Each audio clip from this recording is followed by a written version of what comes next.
बंगाललाई सिक्किमसँग जोड्ने राष्ट्रिय महत्त्वको 1717 सडकको अवस्था खराब बनेको छ। पहिरोको कारण सडकको अवस्था दयनीय बनेको छ।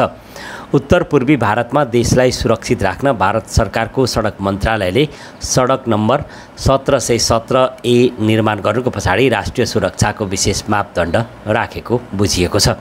यसबाहेक तत्कालीन प्रधानमन्त्री अटल बिहारी वाजपेयीले स्वर्णिम चतुर्भुज सडक योजनामा सिक्किमलाई उचित सुविधा प्रदान गर्न सकेनन्।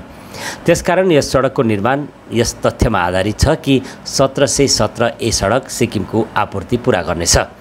चीनले कहिलेकाहीँ भारत विरोधी टिप्पणी गर्ने र चिकन नेक कब्जा गर्ने मानसिकताका कारण देशको सैन्य शक्तिलाई अझ बलियो बनाउन यो सडकको भूमिका धेरै महत्त्वपूर्ण रहेको मान्ने गरिन्छ। तर दुर्भाग्यवश यो सडकको गुणस्तरको बारेमा विभिन्न सर्कलमा प्रश्न उठिरहेको छ। के यो सडकमा भारी सैन्य सवारी साधनहरू बोक्ने क्षमता छ? हाल यदि तपाईँ यो सडकको छेउमा रहेको लुप ब्रिज पार गर्नुहुन्छ भने ठाउँ ठाउँमा पहिरोको कारण सडकको खराब अवस्था देख्न सक्नुहुनेछ। कतिपय ठाउँमा ठुला र चौडा सडकहरू भत्किएका छन् भने साना सवारी साधनहरूका लागि पनि ती सडकहरू अनुपयुक्त भएका छन्। पर्यटकदेखि लिएर यस सडकमा यात्रा गर्ने चालकहरूसम्म सबैले आफ्नो ज्यान जोखिममा हालेर सडक पार गर्न बाध्य बनेका छन्।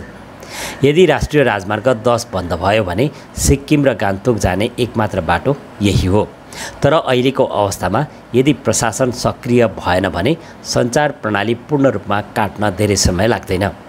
साथै धेरैले आशंका पनि व्यक्त गरिरहेका छन् कि यदि पुलिस प्रशासनले खाल्डाखुल्डीहरू बनेका र पहिरो गएको सबै ठाउँमा अलर्ट जारी गरेन भने जुनसुकै समय कसैको पनि ज्यान जान सक्छ। तर अर्कोतर्फ लुप ब्रिज पर्यटकहरूको नजरमा आकर्षणको केन्द्र बनेको छ। यही कारणले गर्दा यो सुन्दर घुमाउरो पुल हेर्न हरेक दिन मानिसहरूको भिड जम्मा भइरहेको छ र सामाजिक सञ्जालमा सेल्फी रिलहरूको चर्चा भइरहेको छ।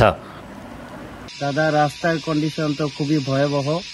এখানে আপনারা দেখতে পাচ্ছেন রাস্তা একদম পুরোপুরি ভেঙে যাওয়ার মতো অবস্থা। এই রাস্তা দ্রুত মেরামত না করলে যে কোনো সময় কোনো একটা দুর্ঘটনা ঘটে যেতে পারে। বলা হচ্ছে যে ন্যাশনাল হাইওয়ে 10 এর বিকল্প রাস্তা হচ্ছে ন্যাশনাল হাইওয়ে 717A।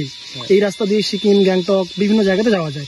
এবং আপনার সামনে যে এই মুহূর্তে বর্তমান যে পরিস্থিতি আছে, যদি আজকে রাতে সেই ধরনের বড় কিছু হয় বা বন্যা ফন্যা হয় তাহলে তো পুরোটা ভেঙে একেবারে শেষ। এই যোগাযোগ বিচ্ছিন্ন হয়ে গেলে কতটা সমস্যা হবে? এই রাস্তাটার যোগাযোগ বিচ্ছিন্ন হয়ে গেলে তো সম্পূর্ণ মানুষের মানে যাতায়াতটাই বিকল্প রাস্তাটা একদমই অফ হয়ে যাবে। হ্যাঁ, মানে এটা এমন একটা মিডিল পয়েন্ট যে যারা আসবে তত বুঝতে পারবেন যে জায়গাটা এখানে ভেঙে আছে।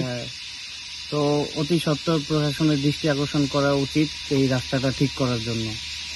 এটা রাস্তাটা একটু ভালো, মানে একটু রিস্ক আছে, মানে এখানে যদি গাড়ি ঘোড়া নিয়ে আসতে একটু স্থায়ী ভাবে আসতে হবে। ভয়ঙ্কর বলতে কিছু নাই, মানে একটু মজবুত হইলে ভালো হয়। মানে যেভাবে আপনার সামনে যেভাবে দেখা যাচ্ছে যে মানে এতটা ধসে একদম পুরো রাস্তা অর্ধেক রাস্তা চলে গেছে নিচে। হ্যাঁ, এই একটা ইউ টার্ন, এখানে ব্রিজ রয়েছে, যারা এই রাস্তা ধরে যাচ্ছে বিকল্প রাস্তা এটাকে প্রশস্ত করা হয়েছে। মানে কতটা ঝুঁকিপূর্ণ এই রাস্তাটা বলে মনে হচ্ছে?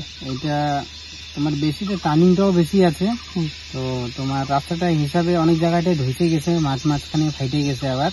এটা রিপেয়ারিং হওয়ার অনেক জরুরি, আর অনেকজন টুরিস্ট আসে এদিকে। তো রাস্তাটা একটু যদি আরো ভালো হয় তো আরো ভালো হবে।